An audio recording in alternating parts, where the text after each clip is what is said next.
promised, these are the exercises you need to do. First thing to do, somehow, down on your shins like this. Send your heels if you can from there. Stand up over like that if you can. Best you can. And here you're going to go down into what we call the Muslim pose. Sounds kind of weird, but that's what you do. Watch me now. You slide out with your hands. Slide across, slide across, slide across. Stop there. Put your head down. Nose is going to be pressed into the ground. And your chin is going to be tucked turtle from here. Okay. So this is flat to the ground. This is flat to the ground. And your pelvis is flat to the ground. In case you have some rotation there, you're going to want to relax, breathe in that position. Let everything fall into the ground. So you go back to that nice position, the Muslim pose, where your nose is broken in, your chin is tucked turtle. From that point, you're going to use your fingers like your thing in the old Addams Family, and you're going to crawl out as far as you can so you feel your spine elongated, and then relax. Again with your chin, your nose crushed in, tucked turtle. Keep going all the way up. I'll show you. Feel that?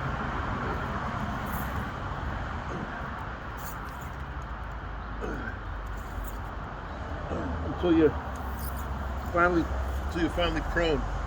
Now here, you're going to crawl out with your fingers 1 o'clock and 11 o'clock, like that, and then relax. Go out 2 o'clock and 10 o'clock. Pull up with your fingers, relax. 3 o'clock, 9 o'clock, relax. Go all the way back up. Go up to 12 o'clock. Right. Now, do that a little bit. A little yoga move. Come down nice and slow. You don't have to, but it's an option. You do that later when you get stronger if you have to. Go back down to 12 o'clock. Now what we're going to do is we're going to look up like that, like Superman. Remember the old Superman who's flying on his belly on the kitchen table, right? Cape on his back, like we were kids. Okay. You look forward. Right arm an inch off the ground, left leg an inch off the ground. Put it back. Look forward. Left arm an inch off the ground, right leg an inch off the ground. Forward. That's what you're going to do. You're going to stretch out. Stretch out. From there, come back up in here into the child's pose, I think they call it in yoga. Lean all the way back and go back into the Muslim pose. And then reach back up here.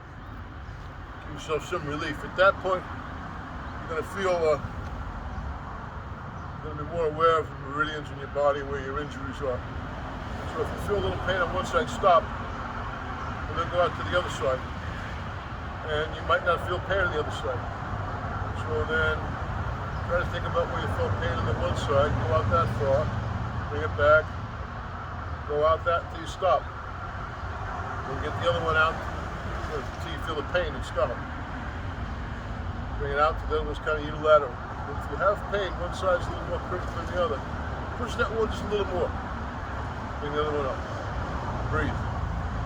Don't do much more than that. You push a little bit, duplicate that every day, and then push a little bit more. Then duplicate that every day, and then push a little bit more. You'll develop a memory.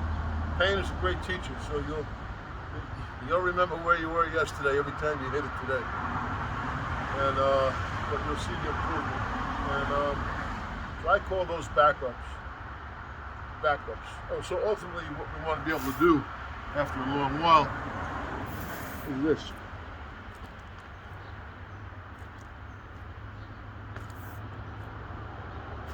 Or to hold it. Now, the basic premise behind that, to me, is that it's a core strength. It becomes a core strength when you take it that far, which takes time. But that's a different kind of a core strength than we're raised with, right? We know that our trunk is what stabilizes our spine. And we're always taught to crunch our trunk to make our lumbar strong.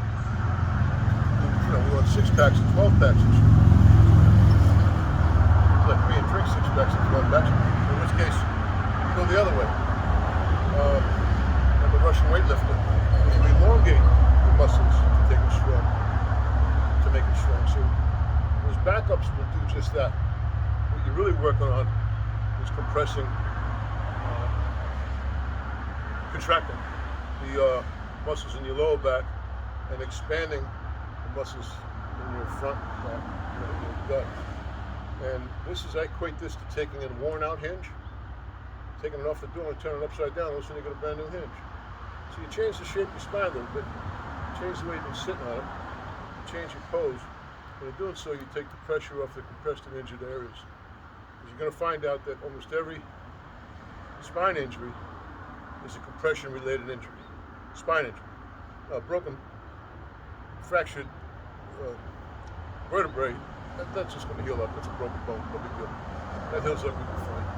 But the compression injuries are the ones that you have to maintain, because when those bones get closer together because of compression, they have a tendency to see each other and want to grow together.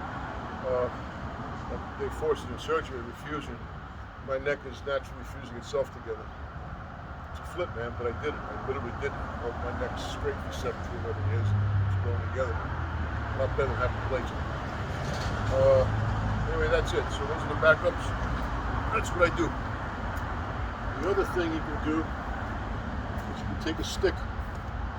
I have one in the truck, but I'll just use this. I have something nearby. Take a stick, like in Wing Chun. You'll get a mud rod you use in your closet, a dowel.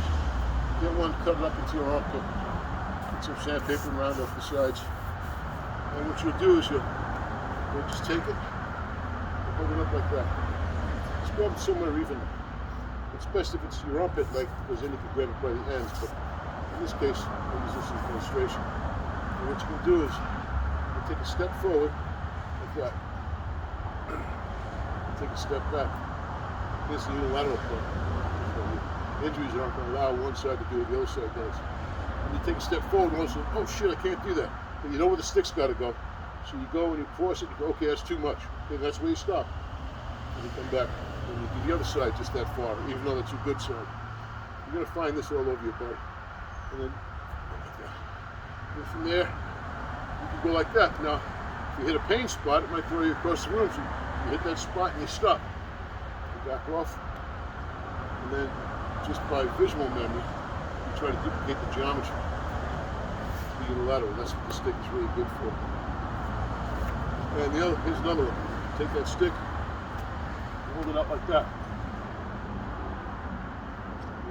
Instead of just bending over, just fall down, holding your weight on your hands against the stick, fall down. And now I'm starting to feel all that scar tissue in my back stretch, but without straining it. Well, now I'm feeling my hamstrings go. Now I go out and I can take the stick and move it out, really get them hamstrings, really open the back, side to side, side to side, go down, and go down. Now I just crawl back up,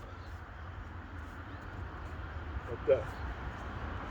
And it prevents me from hyperextending the spot. It doesn't move. I have a lot of scar tissue in my back. Injuries have a tendency to get stiff. When the spots outside the injuries, when you stretch, they have a tendency to overstretch because the stiff part won't stretch. So this kind of prevents us from hyperextending, as you can take the weight off of the weaker part, which is sometimes the normal part because of stiffness and so on. I hope that makes sense. Very well soon, buddy.